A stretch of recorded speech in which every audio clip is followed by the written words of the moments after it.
ning kalang juwana gelar pancamuncar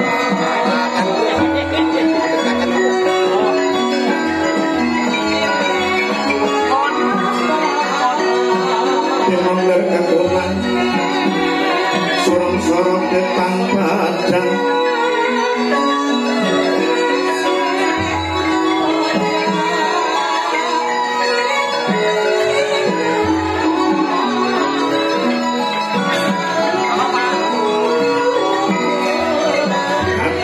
pacaring penanang gekono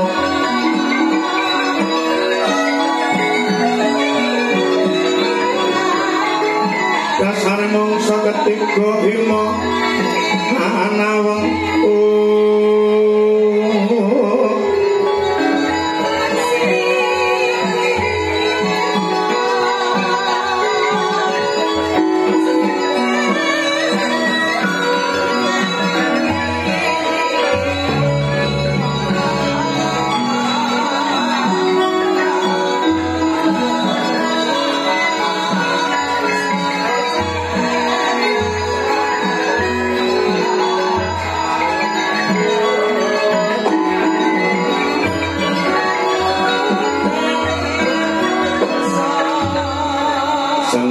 Diwanarapati Benaraswara Tresna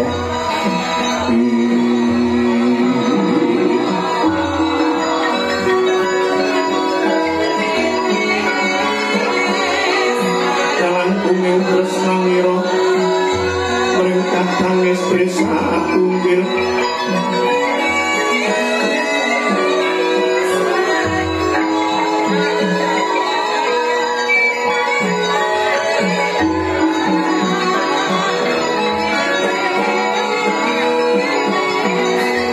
besah pangginanipun mila tansah kanyara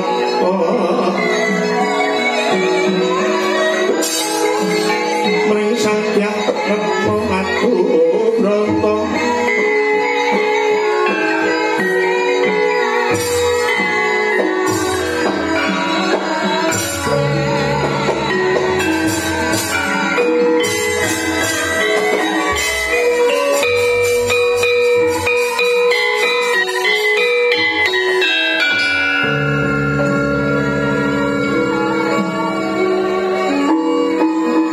sesanti amaksud diara tebi dharma ing reh kautaman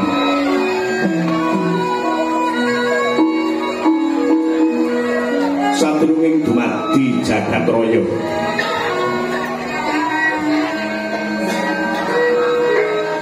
kemana muhung gumelaring alam suwung ing tengenangut datang tepi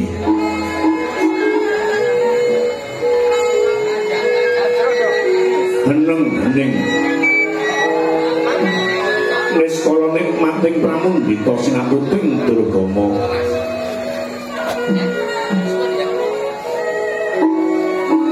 sadereping kaningan tingitah perweng kayun kula nambuka wiwaraning carita sunggih prapita dinukit wangening budaya luhur biar padang ana sanepaning agesang sur arep data pitana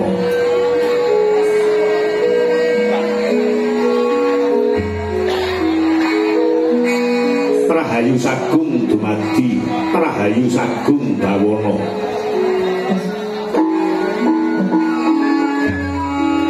hanenggih negari pundi menika ingkang minangka perwakaning kandha negari satunggal garpi nama sedasa muhung ing negara Dwaraka ya Jenggala Manik ya Dwaraka Kawestri uga sinebut ing negari Dwarawati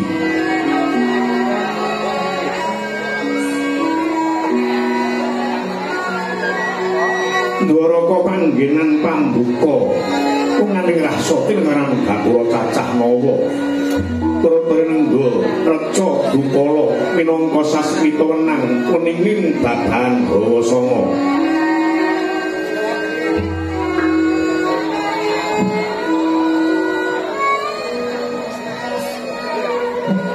Yen Jenggala maneh saben pepasren pinulas bandhik sinung cagrek ingkang peksi kathik Dwaraka Kawestri.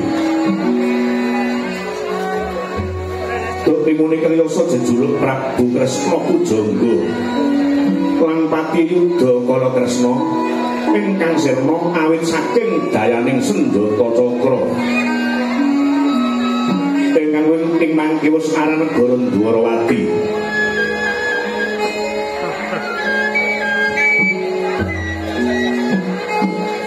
Pantes yen Dwaraka kinarya perwaning carita karana dumadi saking pulo-pulo ingkang bebanjaran.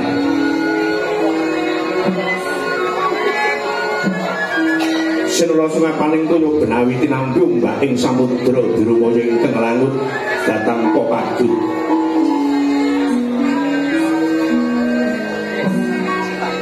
Pegating paningan kapan turuting cakra wala-waneh cakriting dhisik sawenah kinebing jurang terung selokaran kinepung susuing paksilawet yang sarang burung.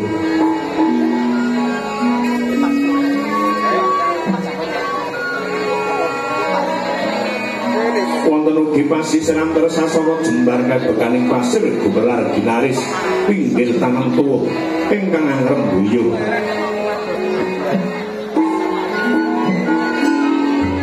Royo-royo Karang Kitri ruwi-ruwining klapa pratandha bumi subur pasidan mawur sadingah kang tinandur tangkar tumangkar kawuryan dadi.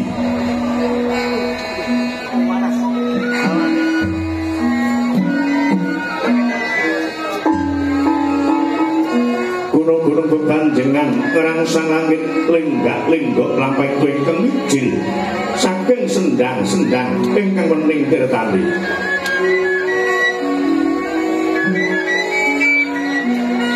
Pinara para prajurit tinampi wadhuk bendung-bendung kinarya mileni sawah yang patut dalaning Narakisma.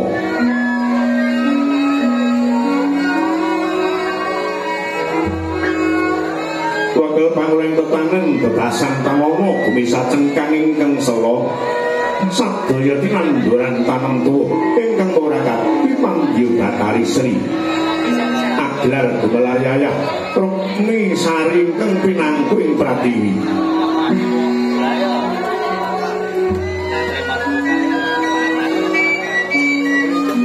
Wategane kaya mangklung-mangklunga kula kapendhem kula kasimpar kula gumandhel yang kula wija cinawi tetukulan jejampi keng warni-warni kemah agawe kasarasaning diri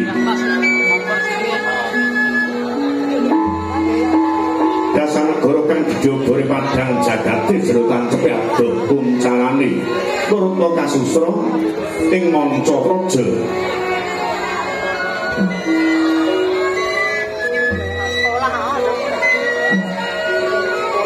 Wasin tunawa ingkang jumeneng nata ambak dendho Hanyakrawati ingkang minangka gegonenganing bangsa Dwarawati. Nenggih tengah jejuluk Sang Prabu Sri Bathara Kresna. Ya Raden Narayana, ya Sang Danardana, Janarjana, Sang Kesawa, ya Sang Wisnumurti.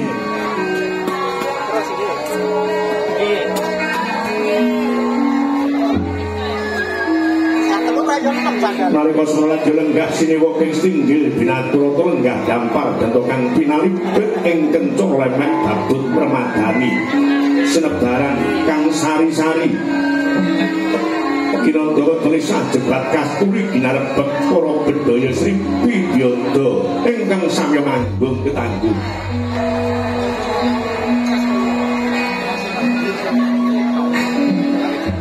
Jaba paloro ingkang sampun ngambil upacara banyak dalam Ardhawalika sawunggaling Dwipangga ingkang sarwi sesukya Pinebut laring manyura kungas ngambar gandaning Sang Prabu ngantos dumugi paurakan.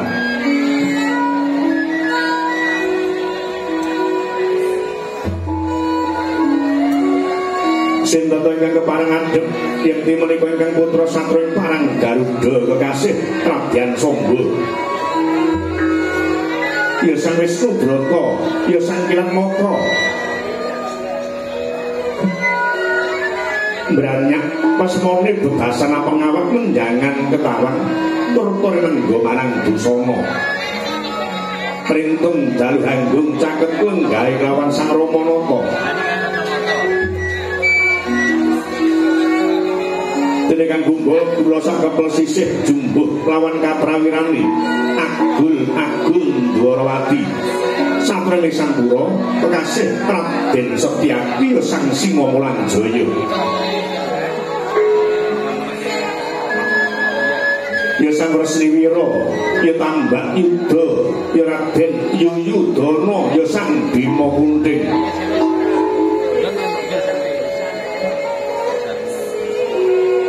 Dereng ngantos kuwijil pangendikane dumadak Kesarura ingkang raka Nandura Prabu Baladewa.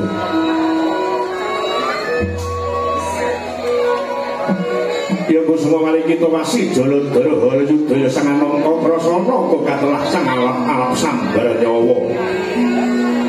Kabyuk rangkulan manem Brama ingkang raka tumrap tinajak lenggah jajar seneng sinanenan.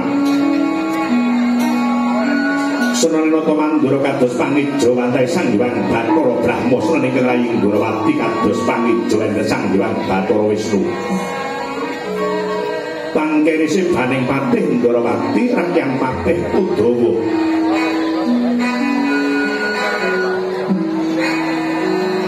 Sawetawis dangu Sang Nata dereng kayos pangandikane teka kaya mangkono pangudas malaning griya ingkang dereng kayos sing lisan.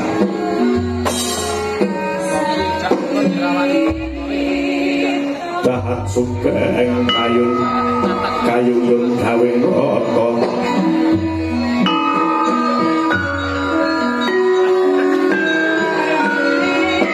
Sinriwang sukma karya hastaryang sabumi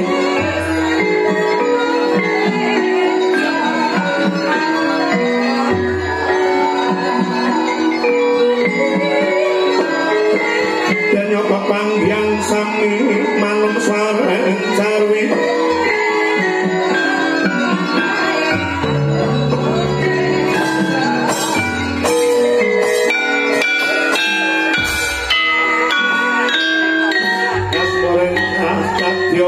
sing karo anggarawi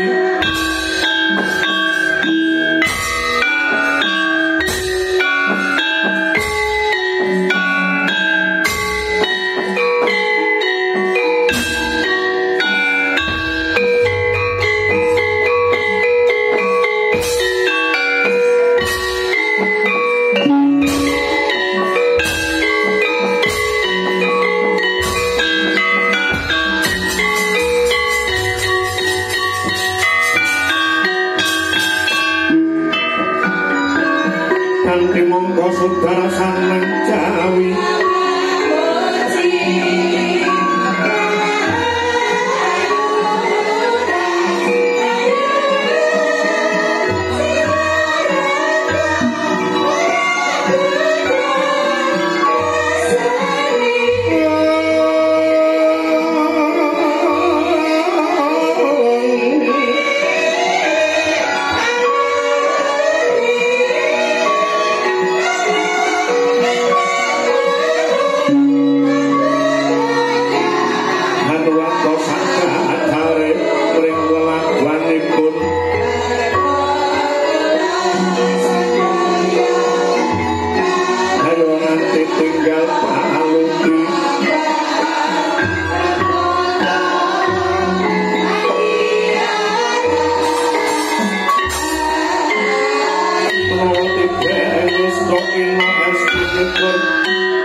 Awit saking pangestu paduka Kanjeng Rama diweji niskala sowan kula pangestu paduka katampitangan kekalih kapundi wonten ing pustaka mugan dados pambahing jimat paripin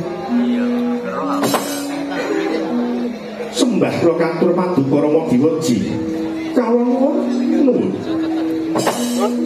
kula Sambaya usun tampa gawe legawan ingsun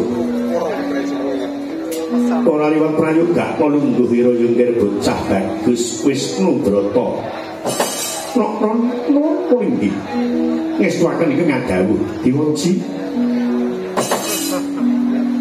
Dimas Iludana lho kula wonten timbalan ingkang ngadhawuh para iya padha becik nggone siang ngadhep ana ngarsanipun Kakang Dimas Warsniwira. Wih. Mboten kirang satunggal menapa. Pangestu paduka kula tampi tangan kekalih kapundi wonten ing mustaka mugan dados pambahing jimat paripin. Namung sembahipun keng rayi ing swara bumi kunjuk paduka Kanjeng Sinuwun. Yaki wonten dawuh. Sun tampa gawe bombong ingkang Kakang prayoga nulungguhira nok lho ngestuaken iki ngadhawuh Kakang Udawa prayoga nulungguhira ya Kakang kawonokna lho inggih ngestuaken iki ngadhawuh bekti kula katur Gusti tiba sapadha-padha Kakang Samba nuwun wonten dawuh sawusasa kang riyaso kang napas dulu sawetara pun Rama suwi ora tinju kahanan negara Ndarawati dadi wis sak mestine yen pun Rama nupriksa marang sira kula mungguh kahanan Ndarawati sak kukuban kepinggir wartane diweji matur bumi panuwun ingkang tanpa pepindhan kepareng kula ingkang putra munjuk atur mentas kemawon kula njajah desa Milangkori niti kawontenan bumi Ndarawati ngantos dumugi desa Ngadisa kados menapa kagiatan sarta bingahing manah kang putra ngumupi kawontenan kawula cilik para montani ingkang sami nunggilaken cipta rasa karsa lan karyanipun lan ing mangke nedeng-nedengipun tetangen inggih awit paduka Rama diweji kang minangka songsong pangayoman minangka pepayungipun kawula alit sedaya manggih ing karaharjan makaten mungkin dados ing kawulingan kula Sambaya bombong kang dadi rasaning ingsun nggih nyumurupi yen to wartane kawula cilik padha tinemeng karahaya. Menapa badhe wonten dawuh kang wigatos diwiji? Lebet kula ingkang putra kepareng nderek pidhanget. Kula tetul kados ngaten monggo tumutun paring dawuh. Kula ingkang sagah midhangetaken kanthi dewa. Sangga ini maju sithik ya nggih sun jarawani karben trawaca nggone rampa. Nok-nok nuwun inggih ngestuaken iki ngadhawuh tetep para hapsari tumangga mring sang dwija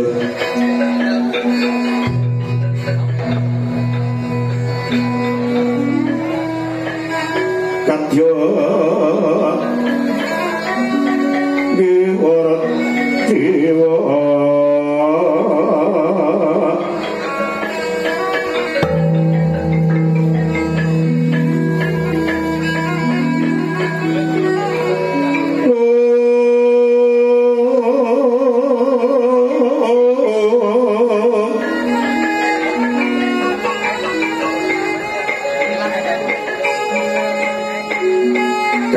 sing tias dahat kewraning karyanira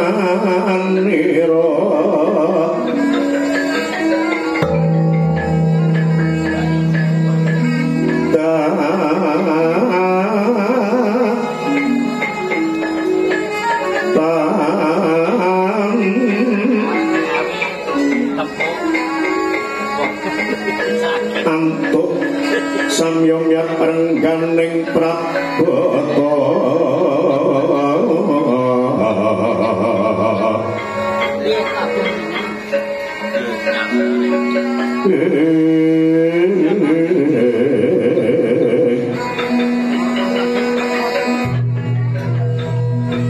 roning kadhep kumelapindo pangawining sang beja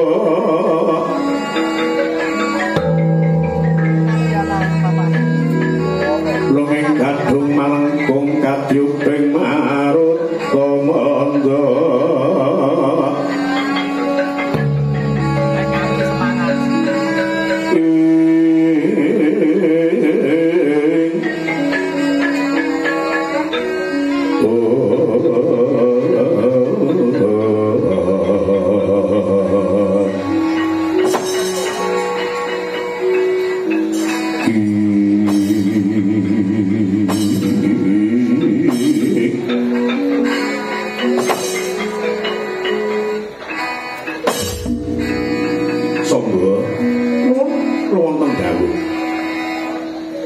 menengah sawetara yenggih pun Rama kudu manem Brama rawuh waaming mandura panjenenganing Koko Prabu Baladewa Ngersamba nuwun inggih ngestuaken iki ngadhawuh Koko Prabu sasat kados kajugrukan Mukir Sari Klebon Segara Madu inggih awit rawuhipun Kanjeng Koko Prabu wonten negari Ndarawati. Prayita namung saged ngaturaken pasegan panakrami mugi kunjuk dhateng Koko Prabu Baladewa.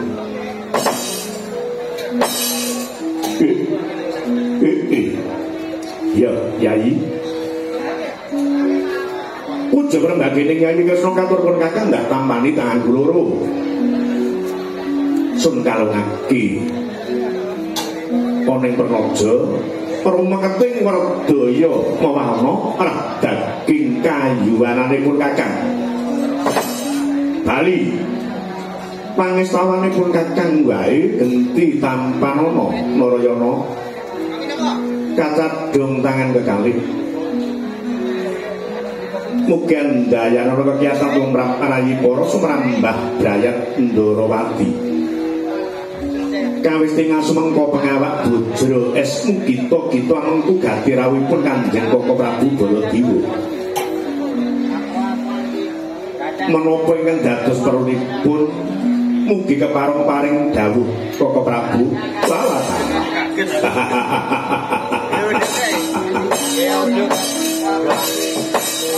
ya jagat ya Dewa Bathara ning kene iki sing kala mangsa ndadekke kangene pun kakang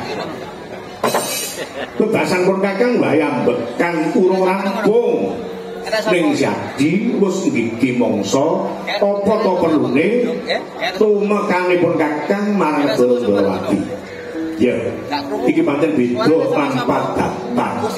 Kene sapa-sapa. Kejaba saka pengangen-angenipun kakang adaan pun kakang tumeka marang Ndrawati iki awit saka undangane Yayi Kresna. Ning pancen iki mau beda mila mekaten Koko Prabu. Ndadosaken kagyating rayinting Ndrawati teka-teka paduka rawuh mboten pariwara saderengipun. Lah iki pancen ndak jarak tak sengaja pun kakang meneng-meneng bisa tumeka marang negara Ndrawati sapejagong lan siadi. Intine wis pirang-pirang dina nggonku ngangen-ngangen kapan boyo aku ki bisa jagongan wong loro karo Yayi Narayana. Ning krana akeh gawean kang Sadi ya wis ngerteni pun kakang lan Sadi minangka pepayung kang duweni kewajiban momong kawula dasih nganti rambak nggonku tumeka marang negara Ndrawati. Siji awit saka kangenku ora petuk Sadi wis pirang-pirang sasi. Kepindho mung kepingin nyubeketake rasa kekadangan pabriye Mandura Ndrawati jana rasa dinggang sakrikma. Mergo ibarate Ndrawati ki ya Mandura ya Ndrawati kaya dene suruh rumah panturepe dinulu sing jerupane ning yen dicokot pitunggal rasane ndungkap kang angka 3 di ndungkap kang angka 3 umrungsunge ngrasaku kuwi wis ora kena pinambengan sing tegese wis ora kena tampot. Aku kepengin sapa temon lawan Yayi Narayana mula tanpa sengkanan paran pun kakang tumeka marang negara Ndrawati mung kepengin nakinake warta kang ndak rungu rawat-rawat sinandunging karna unjaring sambiwara. Monggo biasane aku nek krungu tembung krungu swara ora tau gagas saya perkara mudhuning kamulyan mudhuning wahyu. Mbah kuwi wahyu apa wae pun kakang wis ora butuh.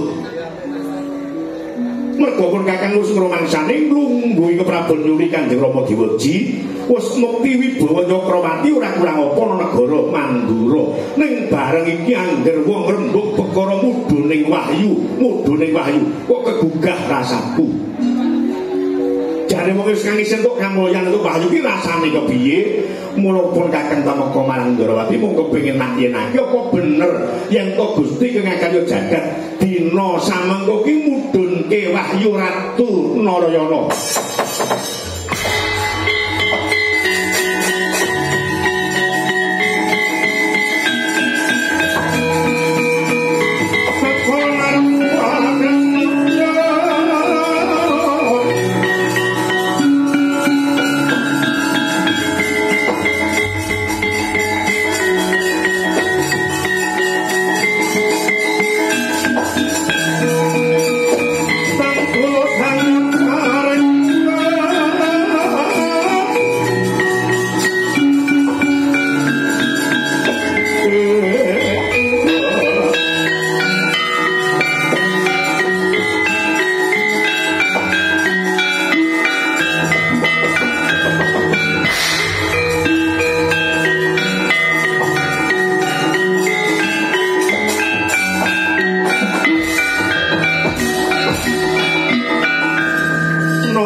Yayi hayo sungkaweng tias sorainiro arya warkuta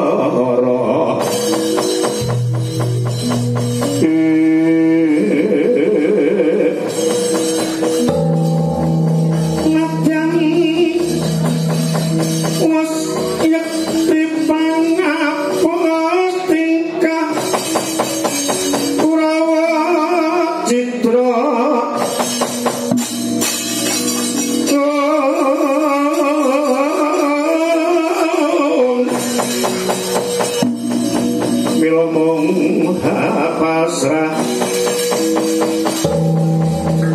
mring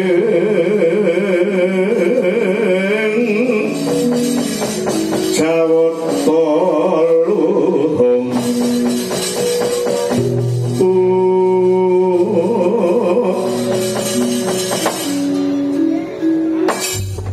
Narayana Marateba Wangsulana aja meneng 1000 basa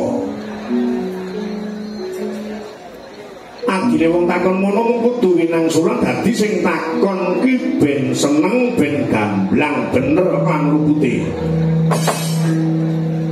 inggih Koko Prabu nyuwun duka ingkang kathah kagyat ing penggalih kula midhanget pengendikan Paduka wiwit napa Koko Prabu Baladewa menika kepingin kedunungan wahyu nyatanipun sampun kathah kamulyan ingkang tumibeng Madyapada Paduka mboten ate gagas mboten ate mikir mila mujudaken nugraha ingkang tanpa kepindhan dene sampun kebikak raos sing manah Paduka Kanjeng Koko Prabu Baladewa ngemuti sampun tataran yuswa tuwa ya dadi dina samangka Gusti Kakang Karya Jagat iki bener-bener nudhunake wahyuning ratu nggih Koko Prabu menika dapur waras dalah ya pancen iki bener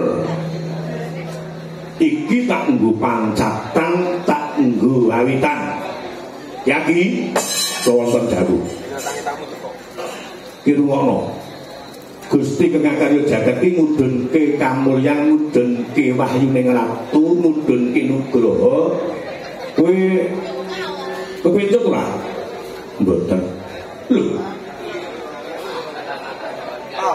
kok ora kepencut ki dasarmu apa kula cekap dados satrung swara bumi ki mawon ngabdi dhateng Koko Prabu Indrawati lho ora pengin mundhak derajatmu ora pengin mundhak drandamu sampun cekap kepara sampun kirah kagem blonjo bojo kula ora pengin golek wong wedok mboten karo aku lho ora kepencut karo wanita liya mboten dasarmu bojo kula sampun sedya sekti kaliyan kula sedya bekti dhateng kula lalati sampun cukup dhateng kula babar pisan kowe ora bakal nyawang wong wadon liya mboten syukur dene kok padha karo pun kakang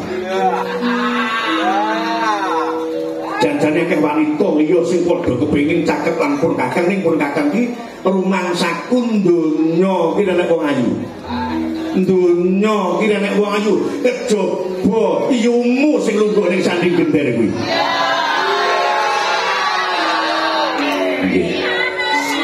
syukur aku pengen nyipta keluarga sing sakinah mawaddah warahmah syukur ngaten lho dereke Koko Prabu ngerti keluarga sakinah mawaddah warahmah iki ngerti mboten ngertos padha aku mung melu-melu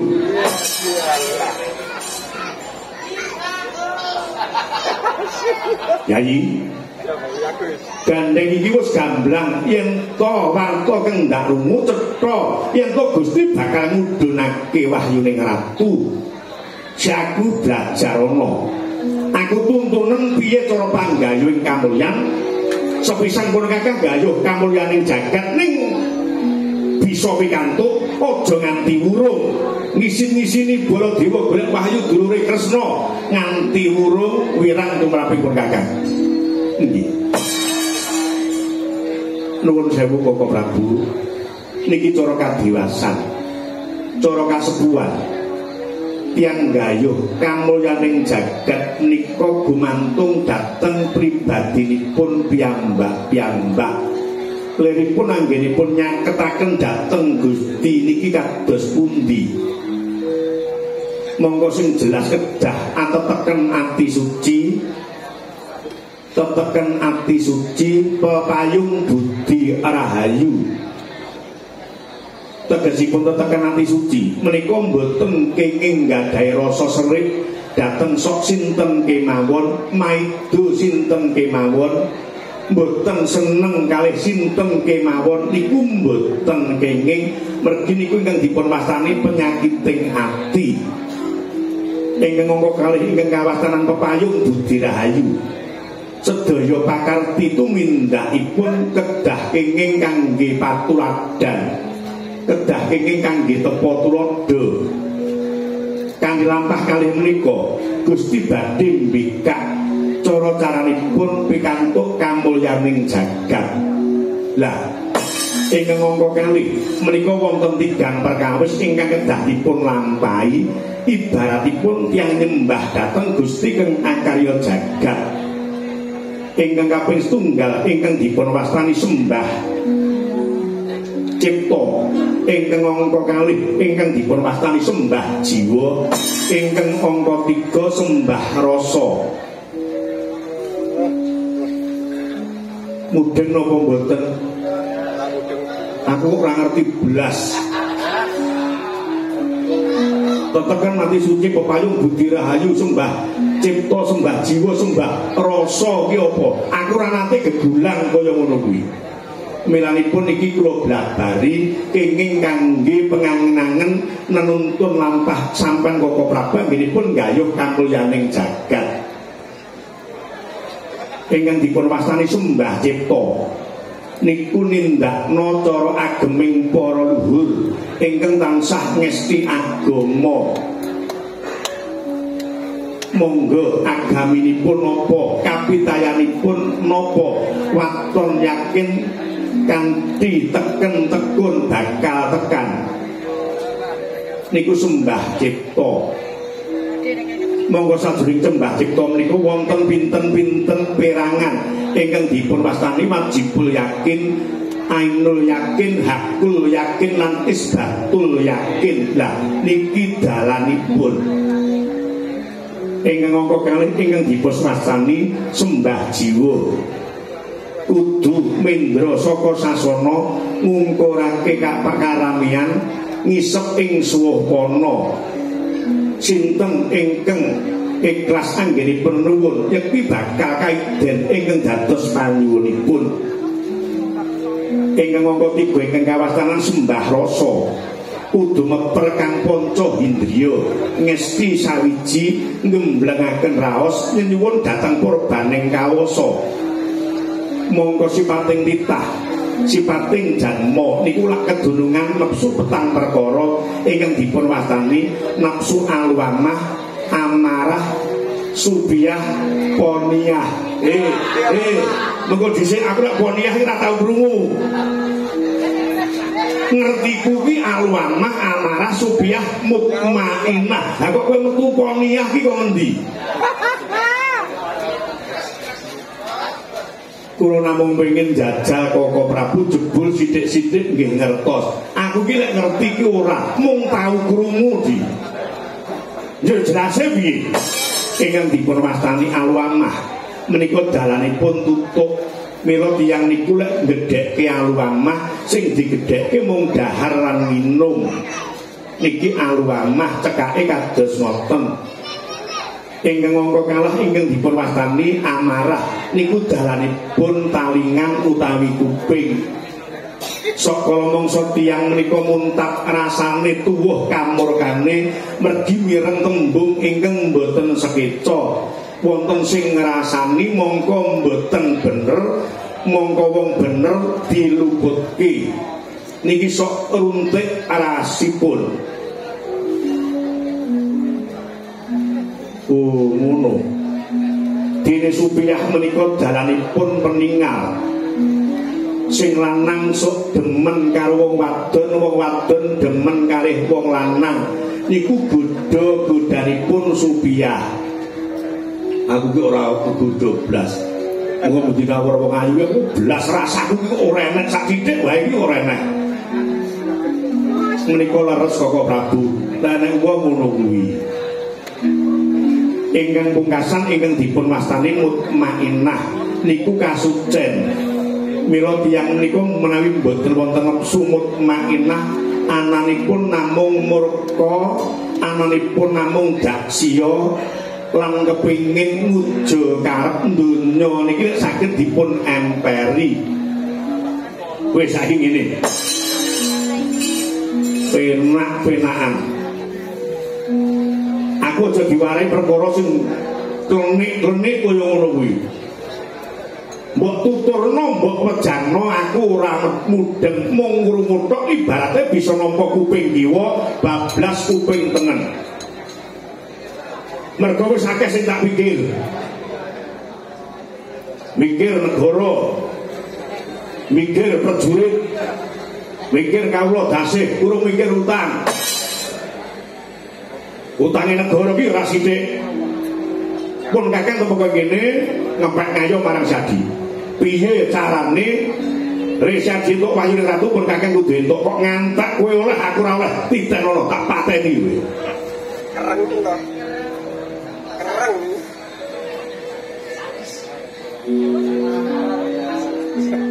Niki ngawrat. Namung paduka saged ngendhaleni nafsu napa mboten. Pokoke aku manut kowe. Kowe ngalor aku ngalor, kowe ngidul aku ngidul, kowe mlumah aku mlumah, kowe murep aku murep. Ora dadi lho. Nggih.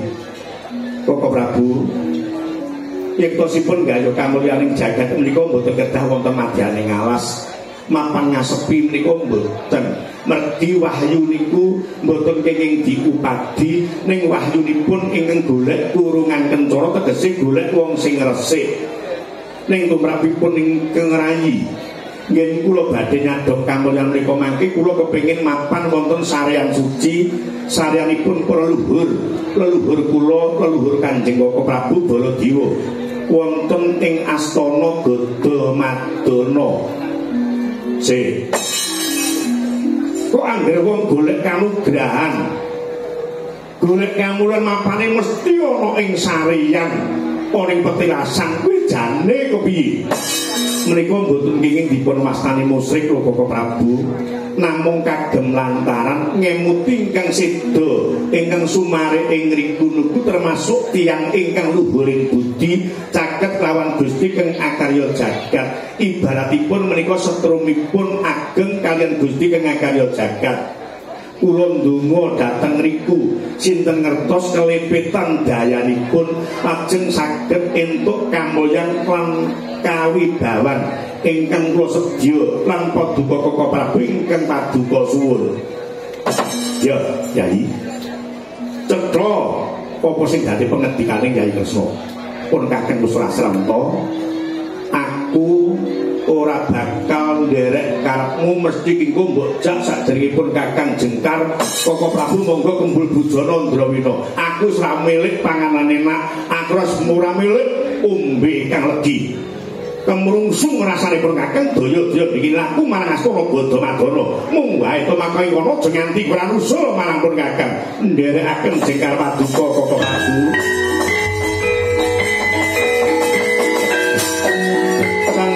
Dewa Narawati Tuwen Naras Woro Rasno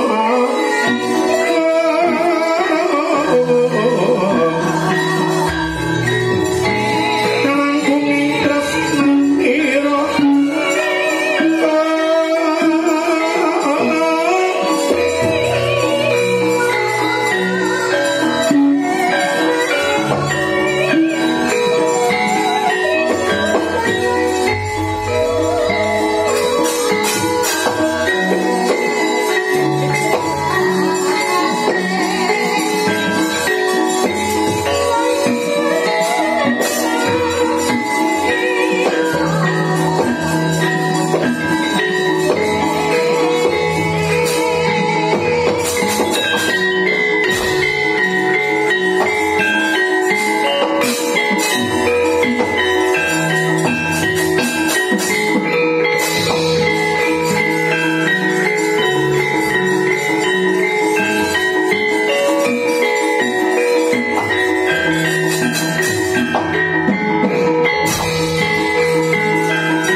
timbalan ngadawu. Dimas Sutyaki wonten dawuh. Kakang Patih Udawa wonten timbalan ingkang ngadawu. Sajake Srana sabding pasewakan ndak suwun sira bisa nganti kawicaksanan untakna jengkaring Koko Prabu Baladewa saka ndatan rangkah Ndwarawati. Kali mengkono Samba, ayo dibubarake pasewakan padha bebarengan angestu padha nono nggih ngesturaken iki ngadawu.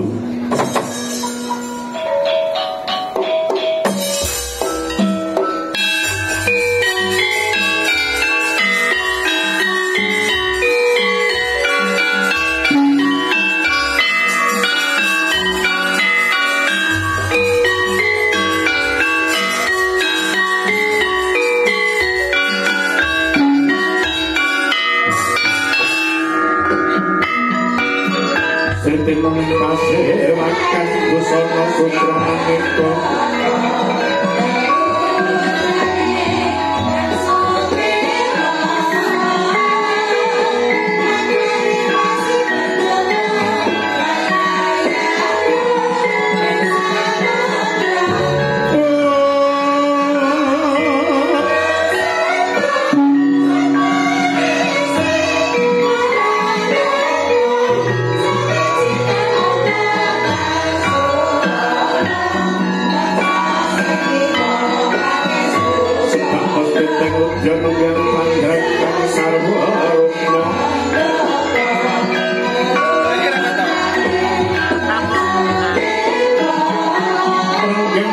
Narawato Prapratana